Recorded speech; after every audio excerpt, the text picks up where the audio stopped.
From Pacifica, this is Democracy Now! At the end of the day, when I first made this project, it was about humanity, about human beings and how we treat each other, how we treat the people that we love the most, and how we treat the people that we don't know. I mean, to get this award means that had a profound impact on the audience that saw it, on the people that were responsible for putting it out. And this goes back to my home, to the Bay Area, where Oscar Grant lived, breathed, slept, loved, fought, had fun, and survived for 22 years.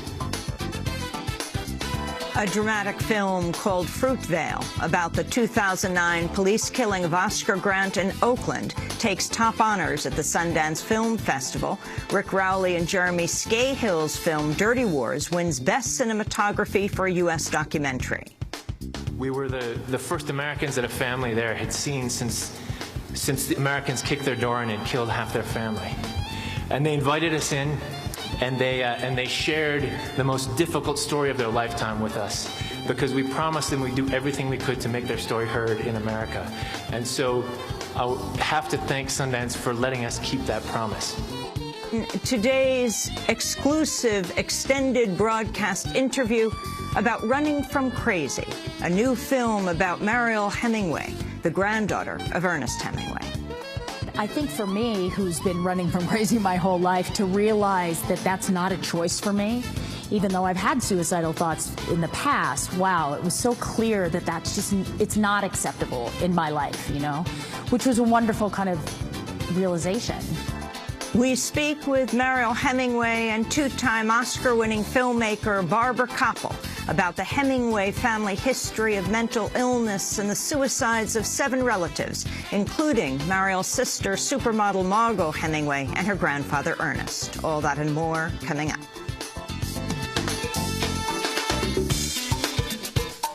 Welcome to Democracy Now!, democracynow.org, The War and Peace Report. I'm Amy Goodman. Thousands of people marched in Washington, D.C. Saturday in a rally for gun control. The demonstrators included a group of residents from Newtown, Connecticut, site of the December shooting rampage that killed 27 people.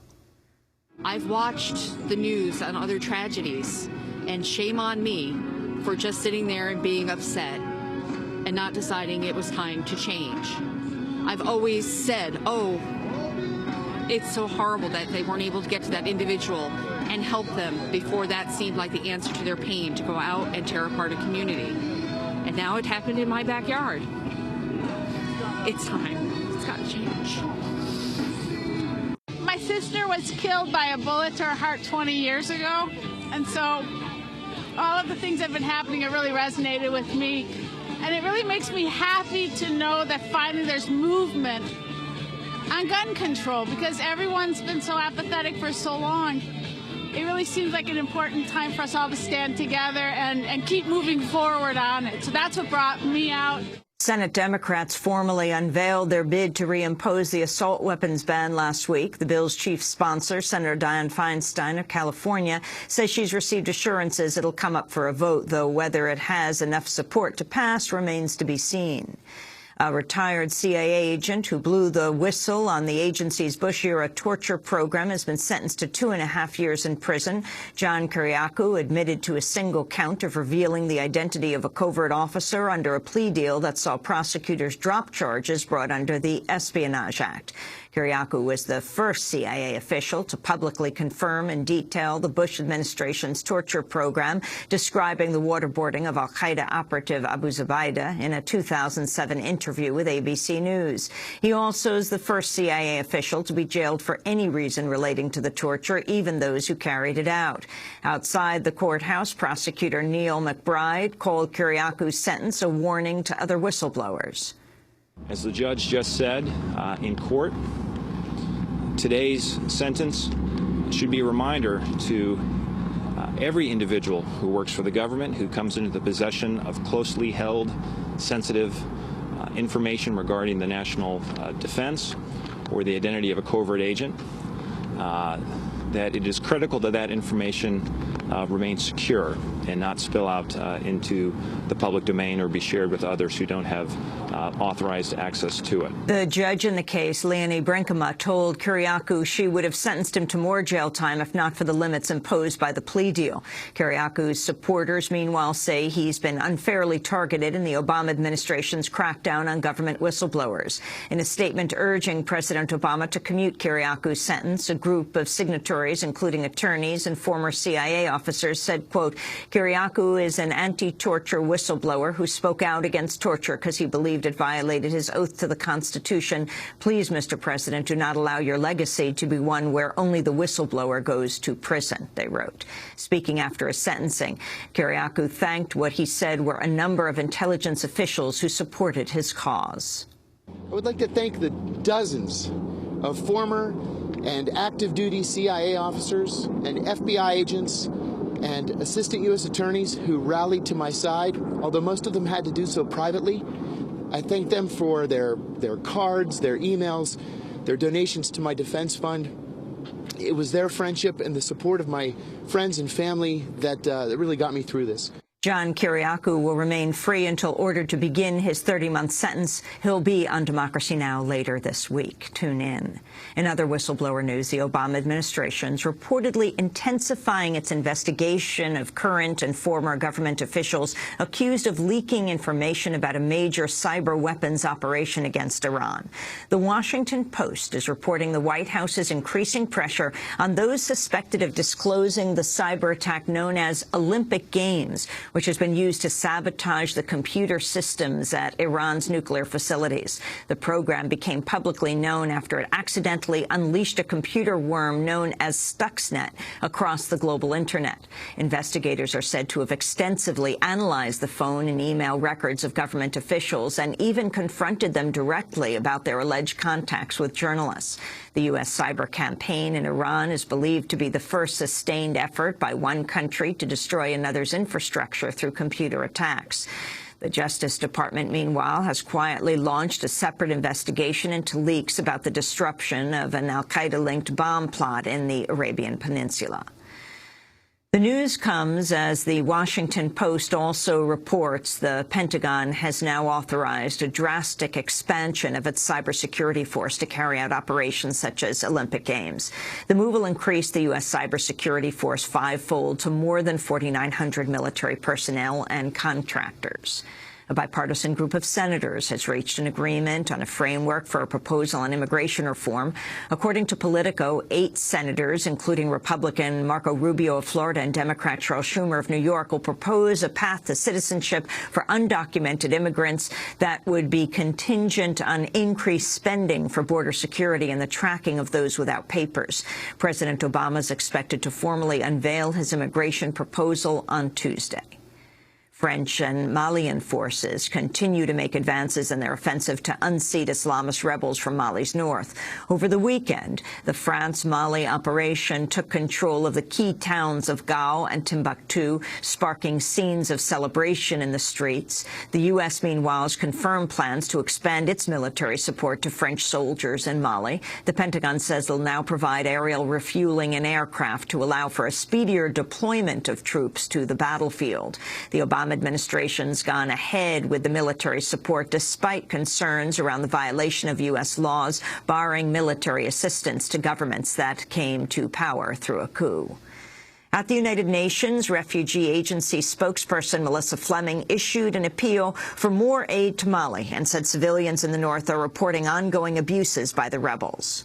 We are renewing our appeal for urgent scaling up of international aid for hundreds of thousands of people now displaced by the war in Mali to prevent a now worsening of an already very acute, fragile humanitarian situation across the Sahel. What really is worrying us are the accounts that we are hearing from the internally displaced and from refugees. A former resident of Gao, for example, who left the town after recent airstrikes, told us that all the food and the fuel are in very short supply. They say that rebels have stripped the city hospital of medicines, and at the hospital, dead bodies are said to be everywhere. The Malian army is also facing allegations of attacks on civilians. Human Rights Watch is warning Malian forces have committed abuses in the central town of Niono, particularly targeting Tuaregs and Arabs, the ethnic groups linked to the rebels in the north. Egyptian President Mohamed Morsi has declared a month-long state of emergency following deadly protests around the second anniversary of the Egyptian Revolution. Thousands have taken to the streets to mark the ouster of Hosni Mubarak and to press their new demands on Morsi's government. At least 49 people have been killed in 5 days of unrest. The state of emergency applies to 3 cities on the Suez Canal, Port Said, Suez, and Ismailia. A large crowd of demonstrators remain camped out in Cairo's Tahrir Square in protest of Morsi's government. 7 people have died in the latest fire at a garment factory in Bangladesh. Witnesses say workers were forced to jump from windows to save themselves after managers locked an exit. The 7 dead victims were all women and were reportedly crushed to death as they tried to escape. It was the latest deadly fire at a Bangladeshi garment factory since a blaze that killed at least 111 workers at a plant making goods for Walmart in November. In a statement, a coalition of international labor rights groups called on major retailers to improve safety at garment factories, saying, quote, after more than 2 decades of the apparel industry knowing about the risks to these workers, nothing substantial has changed. Attorneys for 5 Guantanamo Bay detainees accused in the 9/11 attacks have asked a military judge to order the preservation of the overseas CIA prisons where they were tortured. Lawyers for alleged 9/11 mastermind Khalid Sheikh Mohammed and 4 others accused of training the hijackers of the 3 planes are also asking for the judge to order the disclosure of documents authorizing their detention at secret prisons without trial. A pretrial hearing in the case continues this week. A federal appeals court has ruled President Obama violated the Constitution in making recess appointments to the National Labor Relations Board a year ago. Obama filled 3 vacant NLRB positions to avoid a suspension of its operations after Republicans refused to confirm his nominees. But on Friday, a 3-judge panel ruled Obama had improperly asserted that the Senate was in recess, even though it was technically in pro forma sessions. If upheld, the ruling could bring an end to the practice of recess appointments for all future presidents. 2 senators have announced they will not seek re-election in next year's midterms. Republican Senator Saxby Chambliss of Georgia is stepping down rather than potentially face a primary challenge from the party's Tea Party wing. Chambliss has faced criticism from far-right Republicans for working with Democrats on a bipartisan deficit plan. Across the aisle, Democratic Senator Tom Harkin of Iowa has announced his retirement after 5 terms in office. Harkin served in Washington for 40 years previously as a member of Congress. President Obama's tapped longtime aide Dennis McDonough to become his new White House chief of staff. Obama made the announcement Friday. He's been one of my closest and most trusted advisors on my presidential campaign, on my transition team. He has been an indispensable member of my national security team as well. Dennis has played a key role in every major national security decision in my presidency, from ending the war in Iraq to winding down the war in Afghanistan, from our response to natural disasters around the world like Haiti and the tsunami in Japan, to the repeal of Don't Ask, Don't Tell, to countless crises in between, day and night. McDonough replaces Jack Lew, who's been appointed to take over from Timothy Geithner at the Treasury. Teachers at a Seattle area high school are winning support locally and nationwide for their boycott of a standardized test used in teacher evaluations. Earlier this month, teachers at Garfield High School voted to stop administering MAP tests, calling them wasteful and unfairly used to grade their performance. Teachers at several other Seattle schools have pledged their support for the boycott, and both the National Education Association and the American Federation of Teachers, which together have some 4.5 million members, have also given their endorsement. Observers say the Garfield boycott could mark the most significant revolt to date against the Obama administration's embrace of standardized testing. And those are some of the headlines. This is Democracy Now!, democracynow.org, The War and Peace Report. Thanks so much for watching this report from Democracy Now!, your daily independent global news hour. We don't accept advertising or corporate funding, but rather rely on donations from viewers like you.